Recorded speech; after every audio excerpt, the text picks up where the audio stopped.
ഒരു ആക്ടറെ സംബന്ധിച്ച് അവരുടെ ബാരിയേഴ്സ് ബ്രേക്ക് ചെയ്യുന്ന പറഞ്ഞ ചെറിയൊരു കാര്യമല്ല. അപ്പൊ നമ്മൾ കിട്ടുന്ന കഥാപാത്രം അതിന്റെ ഒരു എക്സ്ട്രീം ലെവലിൽ അല്ലെങ്കിൽ ആ കഥാപാത്രമായി മാറുക എന്ന് പറഞ്ഞ ചെറിയൊരു പ്രോസസ് അല്ല. ഇതിലെ ചട്ടമ്പിയാണെങ്കിൽ ചട്ടമ്പിയായിട്ട് മാറുമ്പോൾ ഉണ്ടാകുന്ന ഇപ്പം നാളെ തന്നെ ചാക്കോച്ചന്റെ മറ്റൊരു പടമാണ് ദുരൂഹ സാഹചര്യത്തിൽ.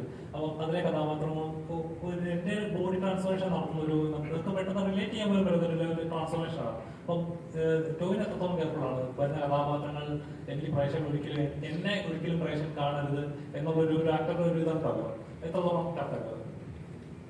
അത് ടഫ് തന്നെയാണ്. കാര്യം അൾട്ടിമേറ്റ്ലി ഞാനാണല്ലോ ചെയ്യുന്നത്. അപ്പോ എന്നെ അതിൽ കാണാനുള്ള ഞാൻ അതിൽ പരമാവധി ഞാനതിൽ ഇല്ലെങ്കിൽ പോലും ഓൾറെഡി ഞാനാണത് ചെയ്യുന്നതെന്ന് എന്നെ നിങ്ങൾക്ക് അറിയുകയും ചെയ്യാമല്ലോ. ടോവിനോ ആണ് അത് ഓൾറെഡി നിങ്ങൾക്ക് അറിയാം.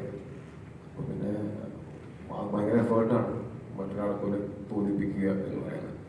അതിന് വേണ്ടിയിട്ടുള്ള എഫേർട്ട് സ്വാഭാവികമായിട്ടും ആ ശ്രമം എല്ലാ സിനിമകളിലും ഉണ്ട്, ഈ സിനിമയിലും ഉണ്ടായിട്ടുണ്ട്. അതിൽ ആ എഫേർട്ടിന് നമ്മളെ ഹെൽപ്പ് ചെയ്യുന്നത് ഞാൻ നേരത്തെ പറഞ്ഞ പോലെ ഞാൻ ഭയങ്കരമായിട്ട് എന്നെ തന്നെ ഡയറക്ടറുടെ സറണ്ടറായിട്ട് ഞാൻ ഭയങ്കരമായിട്ട് ഡയറക്ടറിനെ ഡിപ്പെൻഡൻ്റ് ആയിട്ട് നിൽക്കുന്ന ഒരാളാണ്. അപ്പോൾ ഇത് ഞാൻ ഒറ്റയ്ക്ക് അല്ല ഇത് രൂപപ്പെടുത്തുന്നത്.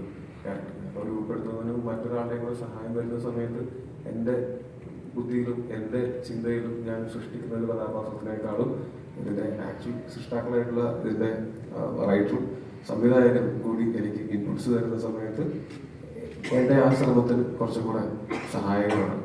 അത് ആണ് ഞാൻ പരമാവധി ശ്രദ്ധിക്കുന്ന ഒരു കാര്യം. പിന്നെ അത് മാത്രമല്ല, അല്ലാതെ വരാനിരിക്കുന്ന സിനിമകളിൽ ഞാൻ ചെറുതും വലുതുമായിട്ടുള്ള വേഷങ്ങൾ ചെയ്തിട്ടുണ്ട്. അതിലെല്ലാം ഞാനത് ഈ അങ്ങനത്തെ ഒരു ബാരിയർ ബ്രേക്ക് ചെയ്യാനായിട്ട് ശ്രമിച്ചിട്ടുണ്ട്. നിങ്ങൾക്കും അതുപോലെ തന്നെ എന്താ പറയുക, എൻ്റെ അംശം എന്തായാലും എൻ്റെ ഒപ്പം അതില്ലാന്നല്ല ഞാൻ പറയുന്നത്. പക്ഷെ മറ്റൊരാളെ പോലെ തോന്നിയേക്കാം അങ്ങനത്തെ